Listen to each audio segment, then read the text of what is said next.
So here's 25 pounds of ground up pork butt using the hamburger plate on my grinder. This is what I'm going to use to make my Cajun smoked sausage. Now I'll post the recipe, but the recipe is basically the exact same thing that is in my previous video. Look under Cajun fresh sausage.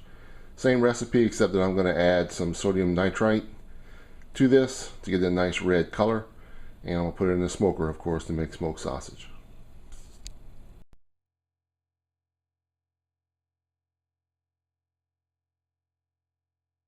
This is my smoker. It's a 1970s model upright freezer that's totally encased in like tin aluminum on the interior.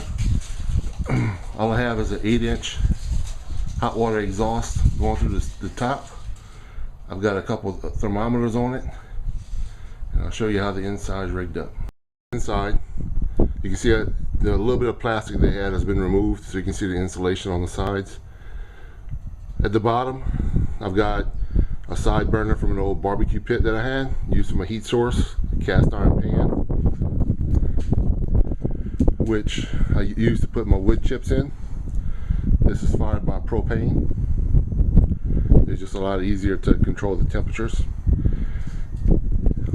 Up here you can see I've got some aluminum angle going around. I use some expanding metal when I'm making jerky. I can put up to 8 racks there. And then I use 3/4 inch aluminum angle as my sausage hangers. Alright, I'm just going to show you I'm about 2 hours into the smoke. Running about 110 to 120 degrees on the smoker. I like to run it real slow for the first 4 hours. That way the fat really doesn't melt too fast. And then I'll crank it up to about 160, 170 to do the final cook on it and get the internal temp of the sausage up to about 165. So here they are, about halfway through the process. This is the Cajun smoked sausage. I've got about 2.5 hours of smoke on them.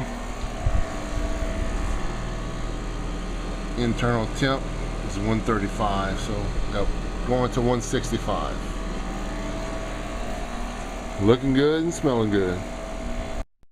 This is what the Cajun smoked sausages look like when they're all done. Nice and red, juicy. Just gonna let them cool off a little bit and put them in the cooler until tomorrow. So here's a picture of the Cajun smoked sausage after being cool for 12 hours.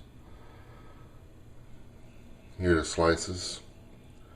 You can see I've got good fat distribution.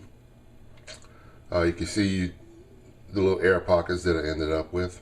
This is common to homemade smoked sausage, because even though you pack the stuffer and prick the casings, it's very hard to get all the little air pockets out, but it doesn't affect flavor and some really good stuff. You should give it a try.